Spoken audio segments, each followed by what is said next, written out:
Hi, it's Mrs. Ferris from Wood Library. You're not lost, are you? Because I think I found somebody who is a little lost. Come over here. I don't know if you recognize it. This is my friend Bernard. He's there every week when we do our bedtime stories. And I think he's lost because this isn't our bedtime story program. And furthermore, I think he's lost his shirt. Where do you suppose it is? I don't know, but it gave me a good idea for our theme this week, which is lost. So let's have our first story. And conveniently, it's called Where's My Teddy?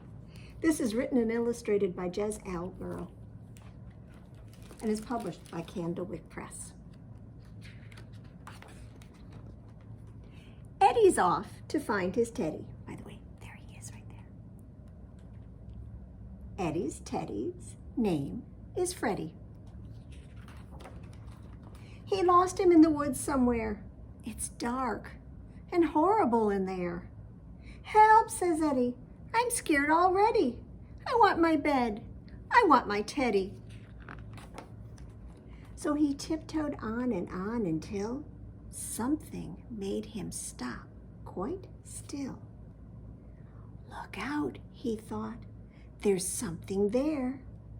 What's that? A giant teddy bear. Is it Freddie? Said Eddie. Oh, what a surprise. But how did you get to be this size?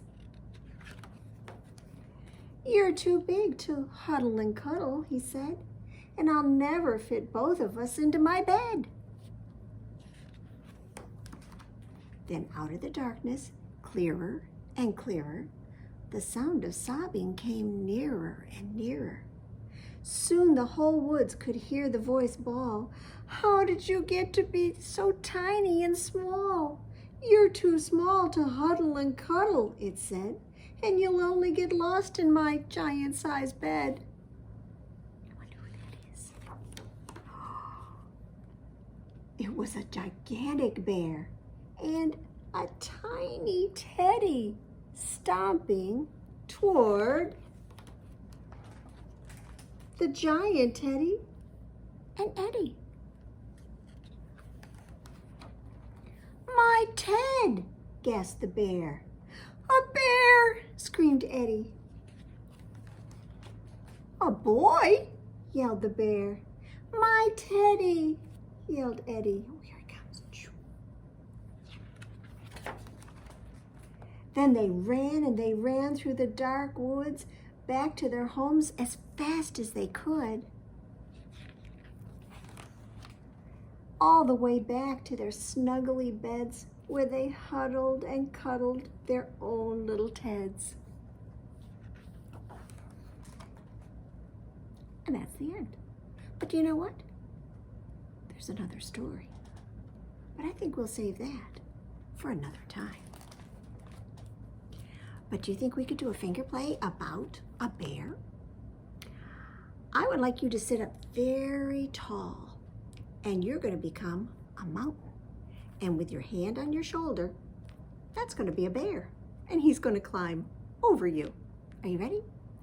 The bear went over the mountain, the bear went over the mountain, the bear went over the mountain to see what he could see, to see what he could see, to see what he could see. Put him back. The other side of the mountain, the other side of the mountain, the other side of the mountain was all that he could see. Well, let's have another story about some lost things. This is a story by Mercer featuring a little critter, and it's called Just My Lost Treasure. And this is published by Harper. Do you like the little critter books? There are a lot of them to enjoy. "Little critter," Mom called, "please come to the laundry room." Oh no, I thought. What did I do now? I don't think I left bubble gum in my pockets. You're missing one sock from each pair, said Mom. They just disappeared, I said. Well, then find where they disappeared to, Mom said. So I looked in my closet. No socks, but I found my lost Space Ranger rocket ship. That was good. I looked under my bed. No socks, but I found my super space robot. It had been missing forever. I went to look in my little sister's room, but she wouldn't let me in. Sign says keep out. Maybe a sock is in the sandbox, I thought. So I took my shovel outside to dig. I dug and dug. No socks, but I found my Billy Bear bulldozer. What a lucky day. Mom said I had to keep looking, so I called Gator. Hey, Gator, did I leave any socks at your house? I asked. I don't know, Gator said. Come over and look. So I went to Gator's house. No socks, but we found a bug and a green snake. I found my Critter Scout bugle in the garden. I was finding lost treasure everywhere. Then I went to Tiger's house. Have I left any socks here? I asked. So we checked in Tiger's laundry room, but his mom made us go outside. Let's look in my clubhouse above the garage, Tiger said. No socks, but we found my bomber jacket and my cowboy hat. I passed Timothy's house on the way home, so I rang the doorbell. Timothy's mother answered. Hello, little critter, she said. Did I leave any socks here? I asked. No, but I have something else you left here, she said, and she handed me my giant stuffed gorilla that talks. I had no idea I had so many lost toys. I thought I'd go by the park before I went home. A little raccoon kid was playing basketball with his dad, and I watched them for a minute. Hey, that's mine, I said when I saw the ball. My name is on the side. It says little critter. His dad looked, and yep, there was my name. I was so happy, but the little raccoon wasn't. So I let him borrow my ball. I couldn't carry much else anyway. And I even found more stuff in the woods. It's a good thing one of the things I found was my red racer wagon. Now I could carry all of my treasure home. I also found my hockey stick, my Sluggo-Duggo bat, and my lasso. I found my Super XL keyboard at Henrietta's house. And I went home with, well, no socks, but lots of treasure. Mom heard me come in and called, Little Critter, is that you? Yes, Mom, I answered. Well, look what I found, she said. Mom was cleaning out Blue's bed, and there were all the missing socks. Blue had hidden them. I showed my mom all my lost treasure. Mom, you found the socks, I said, and I found my lost treasure. Blue buried your socks just like his lost treasure, Mom said. Now I can wash the socks and you can put your toys back right where they belong. They aren't just toys, Mom, I said. They're just my lost treasure. So he found lots of things that he had lost.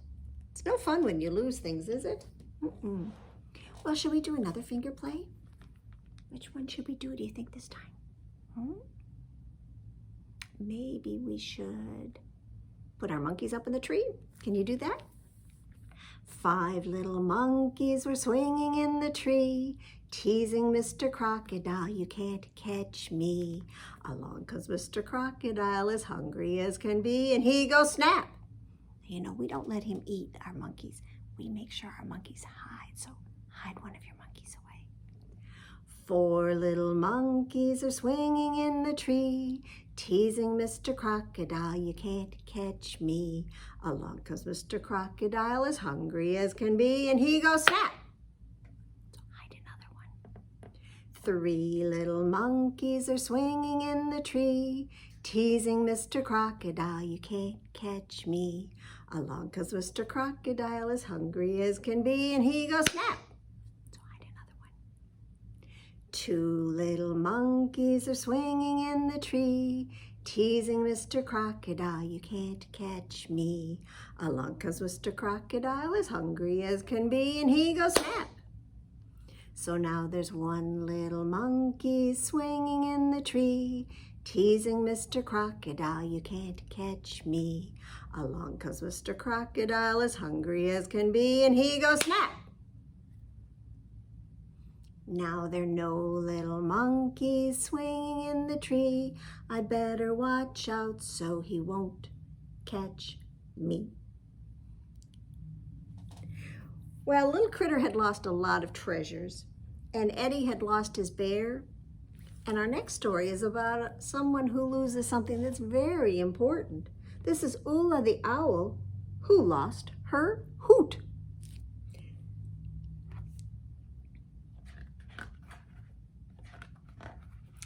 This book is written by Ting Bugbird and illustrated by Claire Fennell, and it is published by Make Believe Ideas.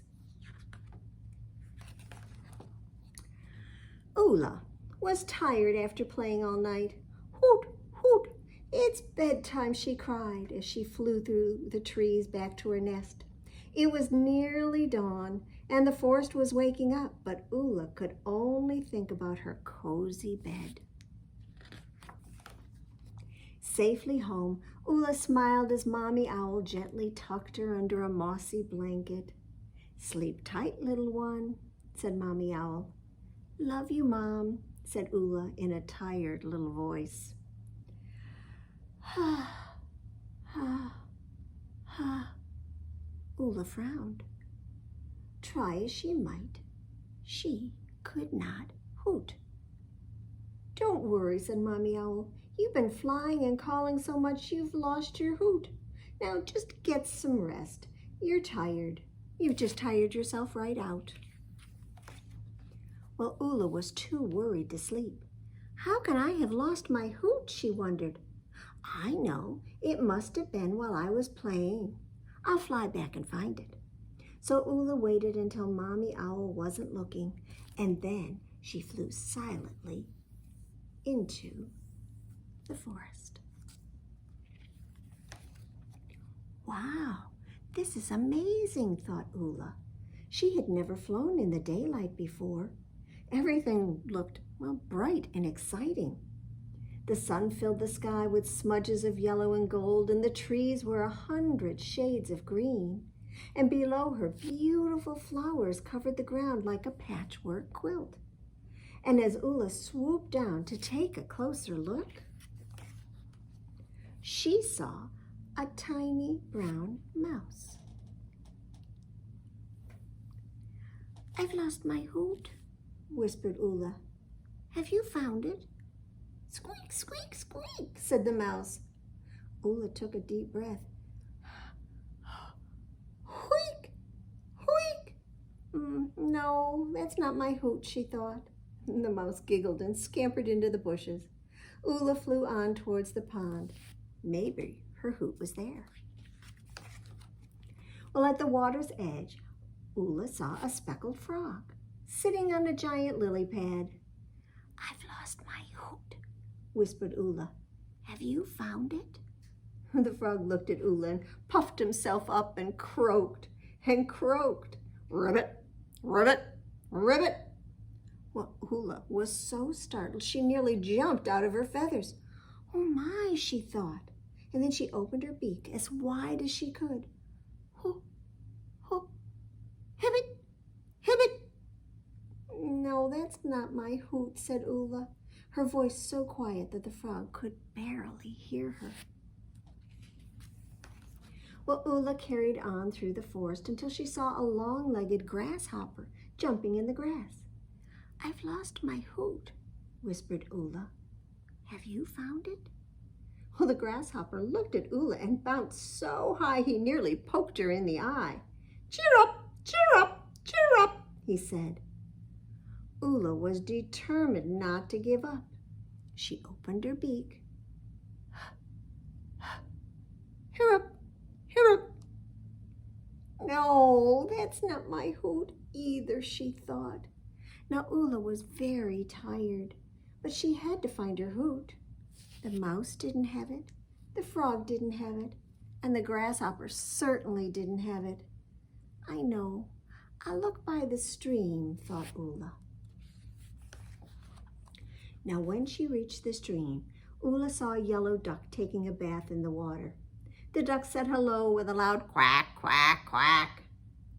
Poor Oola didn't need to ask. That's definitely not my Hoot, she sighed.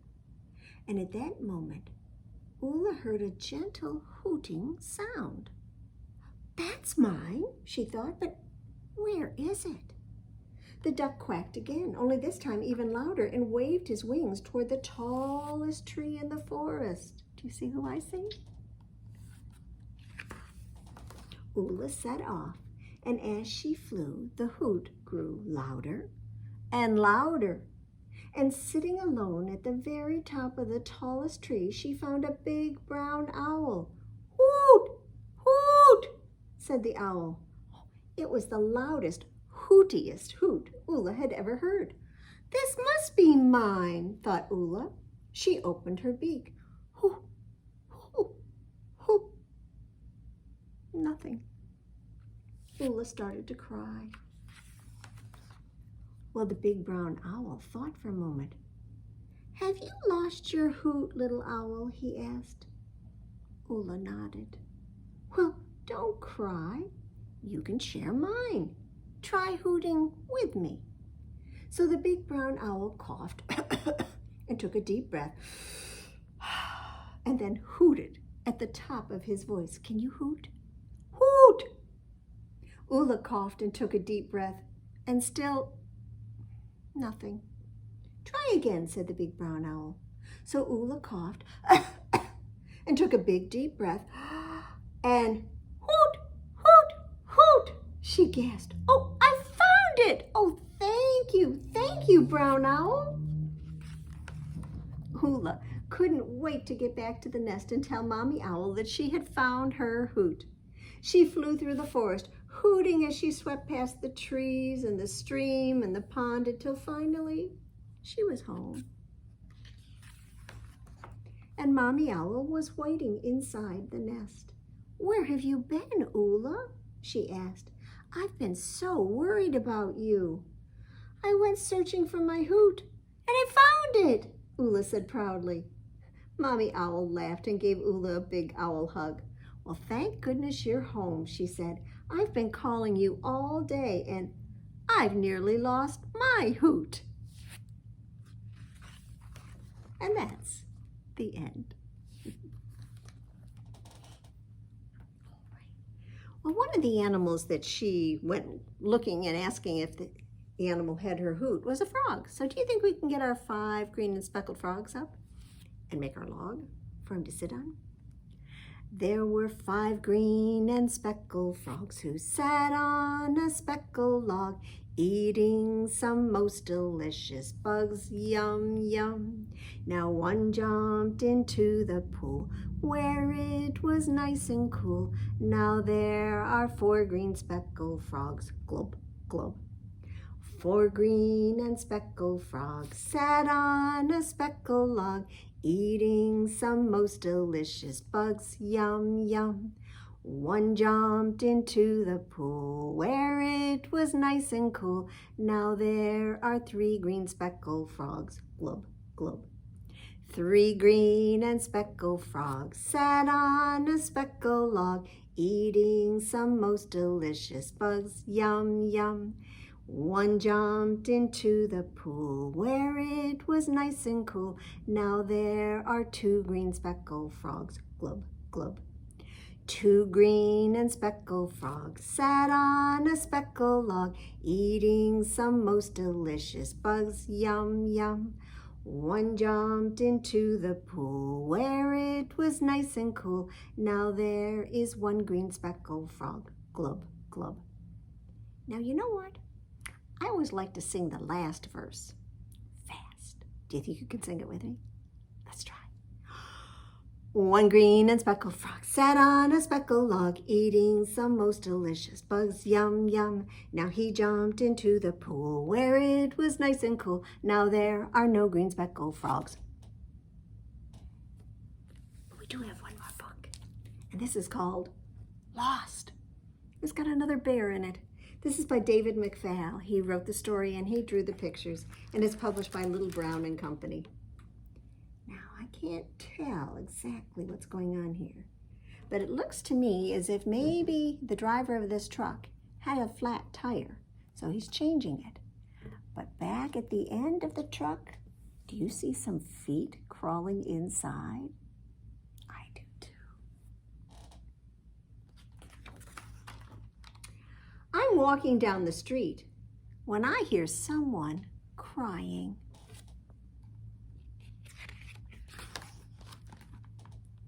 He looks lost and afraid. It's a bear. And he's never seen so many people, this bear. Don't worry, I tell him. The buildings won't hurt you, and most of the people are friendly. How did you get here? I ask.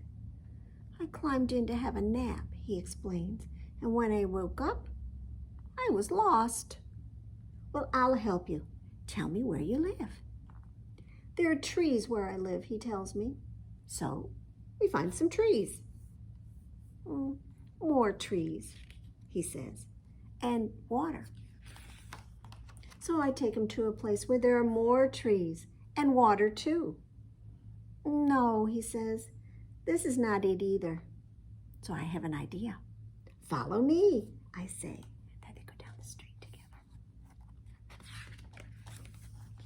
I take him to a tall building. We go inside and we get on the elevator and ride all the way up to the top. And from up here, we can see the whole city. Look, I say, now we can find your home. There it is, he says, pointing. Oh, he's pointing at this. Does that have trees? And water? Indeed it does. So down we go, across 3 streets and into the park. But the park is not the bear's home after all. But he likes it there. We go for a boat ride.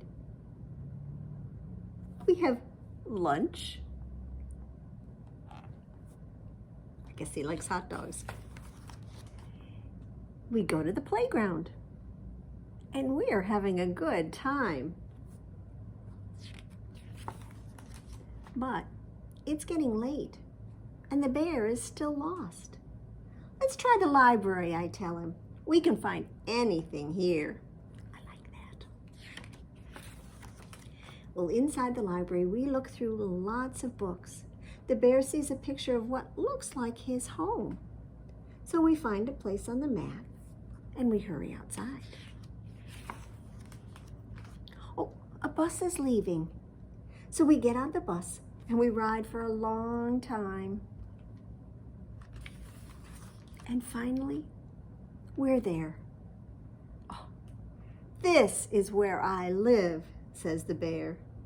He gives me a hug and thanks me again for my help. And then he waves goodbye and disappears into the forest. The trees are so tall, and there aren't any people. Wait, I call to the bear. Come back. I think I'm lost, I tell him. Don't worry, he says. I will help you. I hope they can both find their houses or where they live. All right. Well, can you wiggle your fingers? And wiggle your toes? Can you wiggle your shoulders? And how about your nose? Can you wiggle your elbows and slap your knees and stretch your arms out? And then get ready, please, because I think it's time for our flannel board. I'm going to use the green one today. And this is a rhyme, I bet you know, about, well, some animals who lose something. And the animals are 1,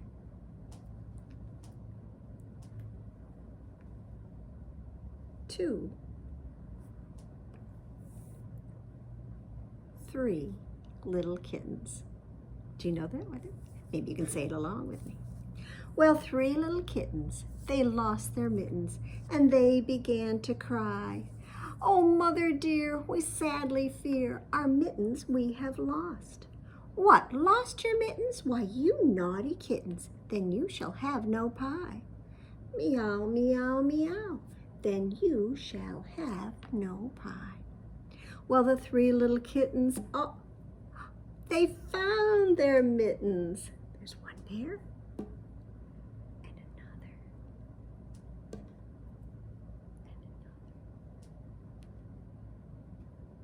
And they began to cry. Oh, mother dear, see here, our mittens we have found. What, found your mittens? Why, you good little kittens, then you shall have some pie. Meow, meow, meow, then you shall have some pie. Shall we put their mittens on? I see they have a string on their mittens so they won't lose them. Do any of you have mittens like that?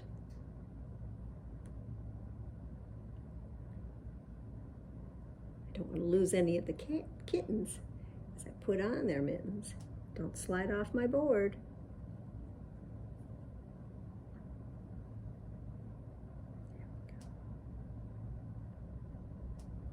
Well, the 3 little kittens put on their mittens and soon ate up the pie.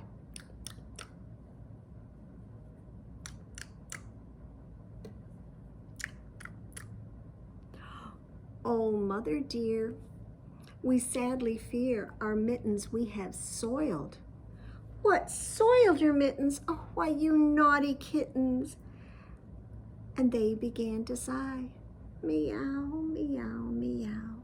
Yes, they began to sigh.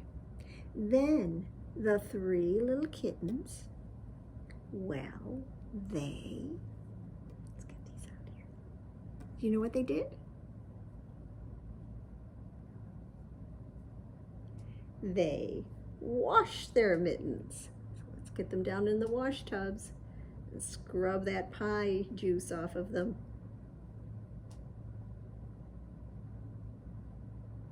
Yes, the 3 little kittens, they washed their mittens and then hung them up. Whoop. Hung them up to dry. There we go. Oh, mother dear, do you not hear? Our mittens we have washed.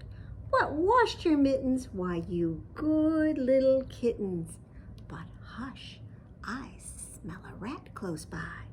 Meow, meow, meow. Oh yes, we smell a rat close by.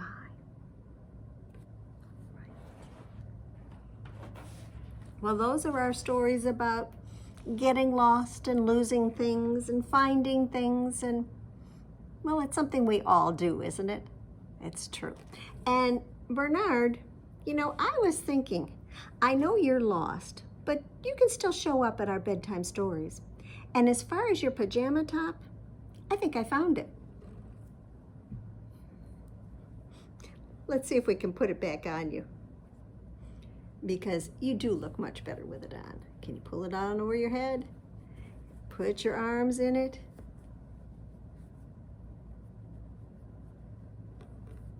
I'm not sure how you managed to lose it when it was right there all that time. But I'm glad we found it, because you look very handsome in your red pajamas. So, thanks for listening to our stories about being lost and being found. And we'll see you again when it's time for Storytime Online. Bye-bye.